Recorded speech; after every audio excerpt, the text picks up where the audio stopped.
Praise the lord. దేవుని మహాకృపను బట్టి మీరందరూ బాగానే ఉన్నారని నేను దేవుణ్ణి స్తుతిస్తూ ఉన్నాను.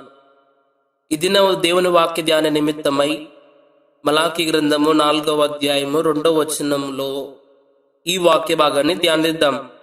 మీరు బయలుదేరి క్రొవ్విన దూడలు గంతులు వేయినట్లు గంతులు వేయుదురు. నిజమే, సూర్యుడు మన మీద ఉదయించేటప్పుడు మన బలహీనతల గదిలో నుండి బయటకు వస్తాం. పరిశుభ్రమైన గాలిని పీలుస్తూ విశాలమైన స్థలంలో నడుస్తాం. సూర్యుడు వసంతకాలాన్ని వేసవకాలాన్ని తెచ్చినప్పుడు క్రొవ్విన దూడలు గదులలో నుండి విడిపించుకుని బయటకు వచ్చి పర్వత శిఖరాగ్రాలపై చేరి పచ్చని మేత మేస్తాయి. అలాగే మనం కూడా ప్రభువుతో మనస్ఫూర్తిగా సహవాసం చేస్తే తృణీకారం, నిరాశ అనే గుదిబండల నుండి విడిపించబడి పరిశుద్ధ విశ్వాసం అనే పచ్చని ప్రదేశాల్లో నడవగలం. ఆనంద పర్వత శిఖరాగ్రాలను అధిరోహించగలం. పచ్చిక గల సుందర వనాల్లో భోజనం చెయ్యగలం. ఈ వనాలు పరలోకానికి దగ్గరగాను దురాశపరులైన మనుషులకు దూరంగానూ ఉంటాయి. బయలుదేరి వెళ్ళుట, అభివృద్ధి చెందుట అనేవి రెండింతల వాగ్దానము. నా ప్రాణమా, ఈ 2 దీవెనలు పొందడానికి ఆతృతపడు. నువ్వెందుకు చెరలో ఉండాలి? లేచి స్వేచ్ఛగా సాగిపో.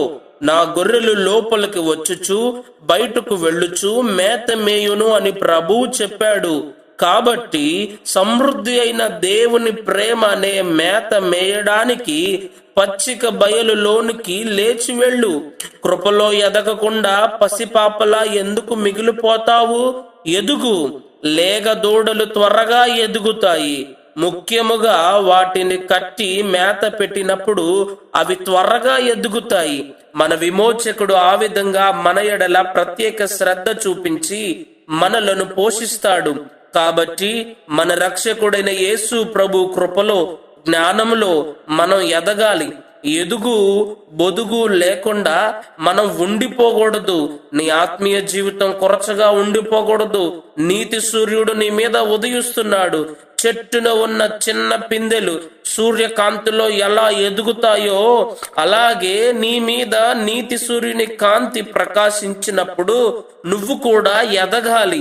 నీ హృదయాన్ని తెరువు, బాగా తెరువు. అన్ని విషయాలలోనూ ఎదుగు. దేవుడు ఇచ్చి మాటలను బట్టి మనలందరినీ దీవించునుగాక. ఆమేన్.